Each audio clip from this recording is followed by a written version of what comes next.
Bien, bonjour à toutes et à tous. Nous sommes ici une délégation de parlementaires français. Nous sommes devant le poste frontière qui sépare Rafah, côté égyptien, de Gaza, de Rafah, côté Palestine. Et nous sommes ici venus faire une déclaration solennelle que je vais vous lire en français. Elle sera lue après en anglais et en arabe. Déclaration de la délégation d'élus françaises à Rafah. Nous, parlementaires et élus françaises, sommes venus devant cette frontière avec Gaza pour réclamer un cessez-le-feu immédiat et permanent ici et dans toute la région.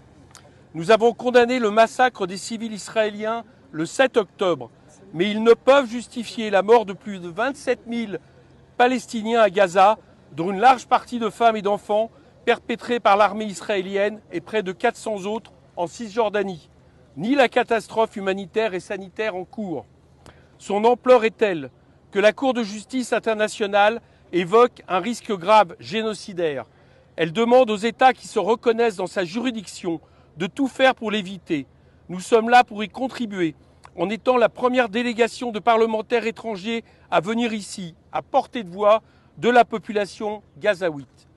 Oui, il faut que les armes se taisent. Il faut que les otages israéliens, dont nos compatriotes, soient libérés, tout comme les prisonnières palestiniennes, à commencer par celles et ceux détenus administrativement. Le cessez-le-feu permanent est la condition première à l'ouverture de négociations qui devront inclure rapidement la sortie des troupes israéliennes et la fin du blocus de ce territoire palestinien, l'arrêt des colonisations en Cisjordanie et des expropriations à Jérusalem-Est. Ces négociations devront s'appuyer sur le droit international et la reconnaissance des droits du peuple palestinien, réaffirmés par plusieurs résolutions de l'ONU. C'est aussi la condition d'un retour à une paix indispensable au peuple palestinien et israélien et plus largement au peuple de toutes les régions, de toute cette région. Nous sommes aussi venus à Rafah pour témoigner et apporter notre solidarité à toutes les populations civiles. Nous venons à la rencontre des associations humanitaires qui œuvrent ici auprès des réfugiés et des blessés. Nous avons également apporté notre soutien à l'UNRWA dans son indispensable mission humanitaire.